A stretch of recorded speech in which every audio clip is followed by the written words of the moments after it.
Hi, everyone. Welcome to this moment on the Diamond Mothering with Caroline and Lisa.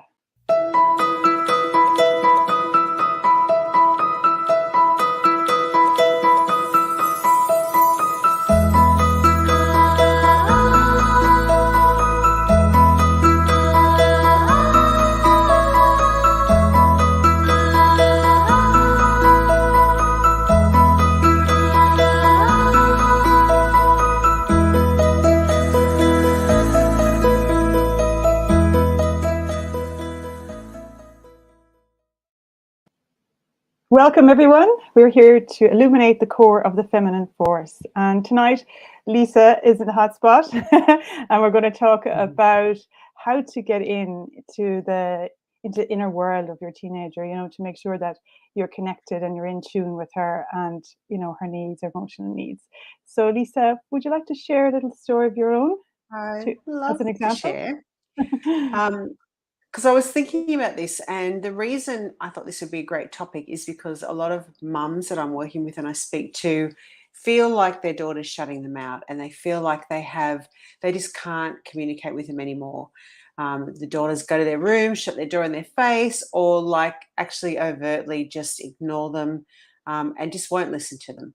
And I thought this is because this is such a it's something that really hurts us as mums. Like, we can Mm. feel rejected. There's a part of us that does feel rejected from this behavior. There's a part of us that feels excluded. There's a part of us that feels not good enough. So sometimes it's really hard to separate the way we're feeling to the actual behavior of our daughter, because that really is why it's so painful for us. And I wanted to share a story of one of the mums that I'm working with, who she started working with me, and she said to me, I've just had this experience where my daughter has been drinking, and I didn't know about it. Like, she was out with friends, she was drinking. She said, and I heard from another mum, like the other mums were saying, this is what your daughter's doing. And she said, and I didn't believe it. She said, and when I actually asked my daughter said, yeah, that's what I'm doing. She said, and I felt so bad. She said, and I was so angry. Like, my first reaction was so angry. She said, I actually yelled at her. I sent her to her room and I grounded her for a month. And I said, right, okay, well, how did that work out for you? And she said, well, I had to do something, didn't I? I had to do something. And I'm like, did you? And she said, well, yeah, I did, didn't I? And I'm just like, okay, let's really unpack this here. So I know that feeling. Oh, sorry, I've got a funny voice this morning.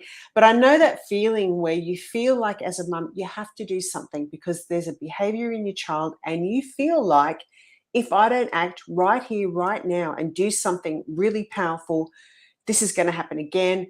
And our mind projects this like terrible narrative of what's going to happen to our daughter because we don't do something right this minute. And we have her, leaving home. We have her running away with some person that she shouldn't be running away. We have her on drugs. We have her, like, this whole story goes on in that minute, right? So we Like have a to do movie. something right It's like a now. movie. The Yeah, horror yeah, movie. it is. It's like that, right? Yeah, And horror movie.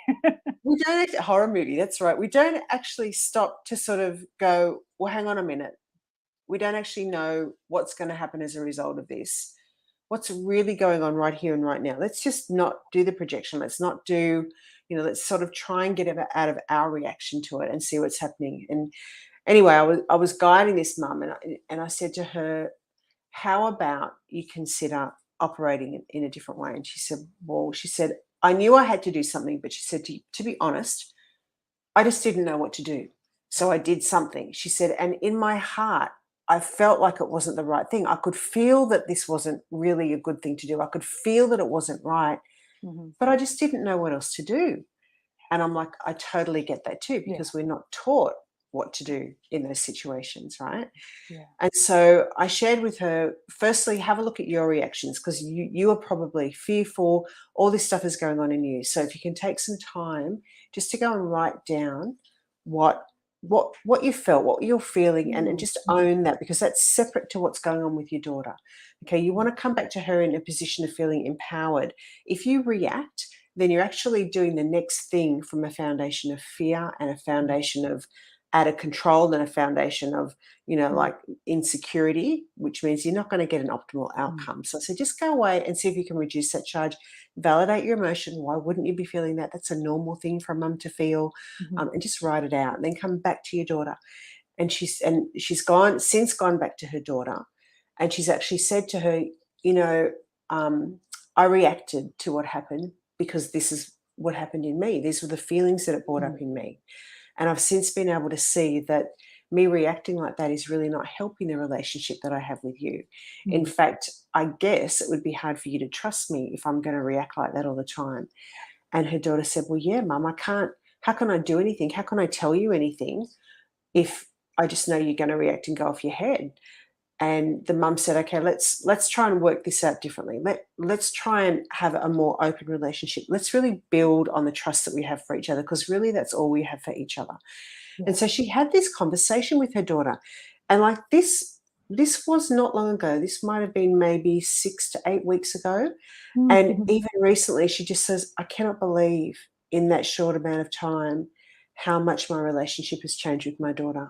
She said, I feel so connected to her. We sit in the car and she tells me things that, most daughters are not saying a word of to their parents. Yeah. She invites me into her bedroom. We sit and have conversations. She walks in and she sits on my lap and she starts sharing with me. And she said, that's stuff that never would have happened before because I just wasn't aware of how important it was for me to come in and connect with her first, for me to come in and be there for her and to create that connection and that safe space. Yeah. So I thought that was just such a beautiful story to share how easy it is actually to get in, right? And to get through those things of secrecy. Like we can't force it. But what we do is we create the connection, we create the cohesion. And when we create that and when we're vulnerable and we're open and we're looking to connect and make our connection the most important thing, it happens very naturally that their barriers to connection drop, that their secrecy sort of drops, that they open that door and they let you in. And it's very natural because actually it's what they really, really want. They really want that and they need it, Yeah.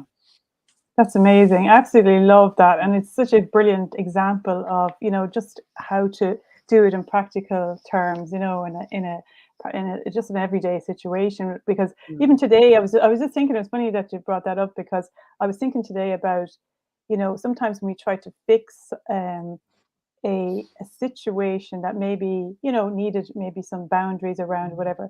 But when you come in hard and harsh like that, you're actually damaging the relationship. It's like like a plant, the way it's like you're actually, you might get the result that you want, like they're not going to do the behavior, but actually as a adverse effect, you're actually damaging the relationship, and that's like leaving a scar as such, and it's much harder to repair that, than it is, the behavior as such. The behavior is kind of secondary. You should always try and think of like the relationship as being key, as keeping that healthy, and that keeping that growing and that keeping that.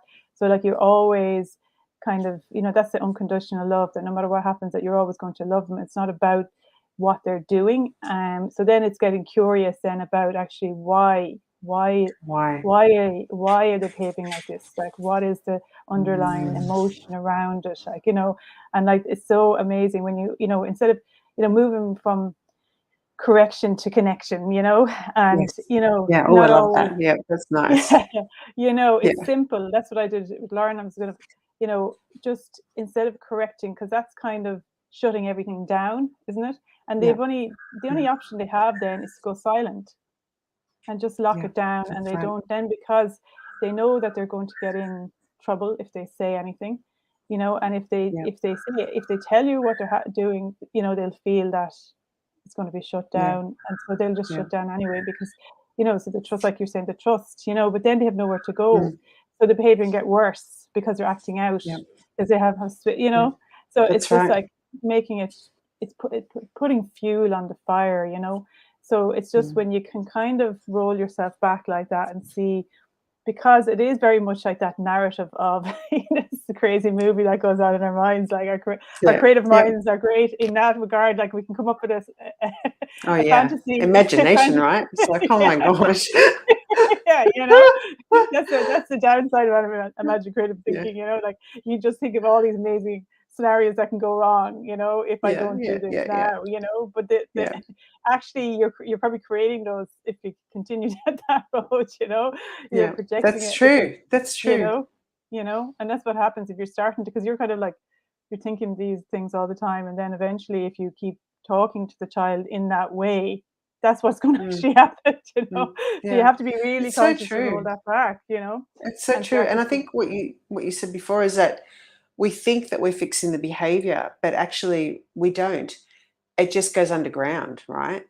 Yeah, And this is, I mean, from my teenage experience, I knew as soon as my mum told me not to do something or that I was grounded, I just behaved twice as badly, or yeah, I just hid it. Like I became very, very good at sneakiness and oh yeah, concealment, the art of yes, concealment, and yeah, that actually really didn't feel good for me. Like yes, I didn't exactly, like having to be dishonest, yeah, but I sort of felt like I was forced to, and I think yeah, that the trust, like I remember my daughter saying to me, like she actually said to me, Mum, none of my friends can talk to their mums. And I'm like, well, most of my friends can't talk to their mums. And I'm like, well, why is that? And she said, well, because they don't trust them. And I'm like, that for me was just like this big, oh my gosh, because I think in terms of we don't trust them, right? yeah, That's how yeah, we often think.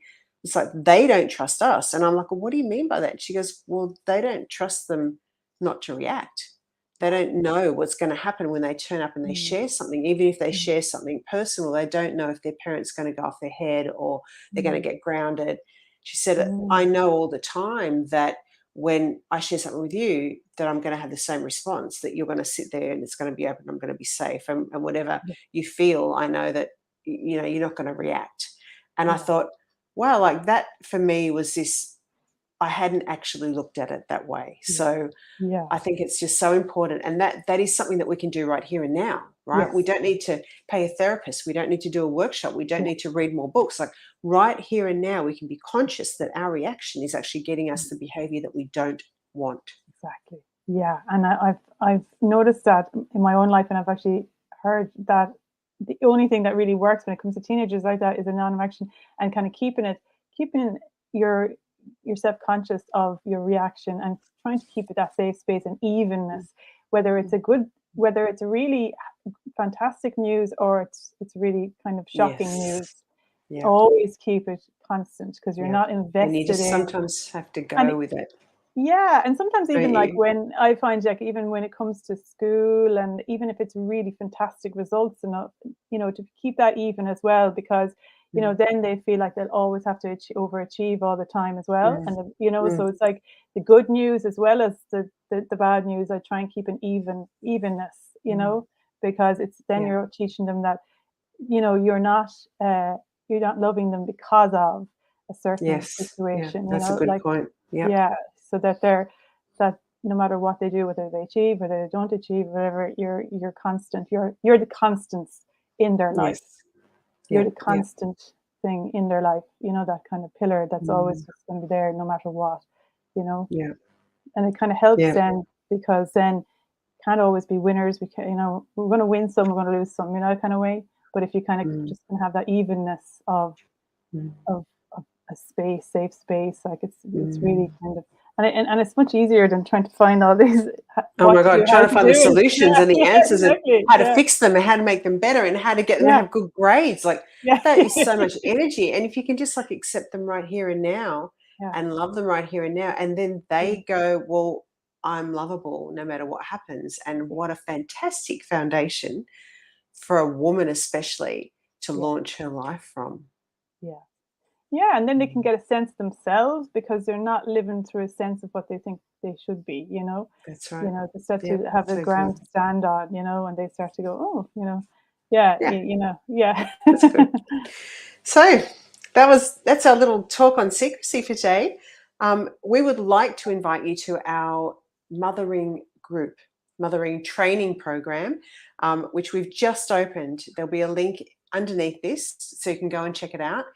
We're going to have monthly teachings on this sort of thing for exactly the things that you may be facing with your teenager right now. We have a membership community where you actually go in and you feel fully supported.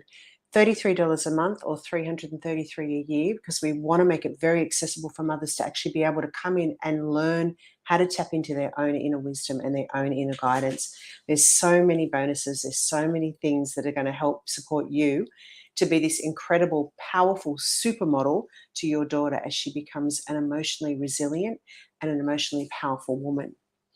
So we'd love to see you. Fantastic. Yeah, fantastic to come on, have a look at the page. See, we have a list of all the modules, everything that can be offered in the training community, and all the bonuses and everything like that. So we'd just love you to even to click on and have a look and see what you think. And we'll be delighted to welcome you to the community if you choose to do that. Yes, it'd be wonderful. Thank you very much for joining us again today. Sending you a lot of love from Australia and Ireland. Bye. Have a nice Bye, weekend. everyone. Bye.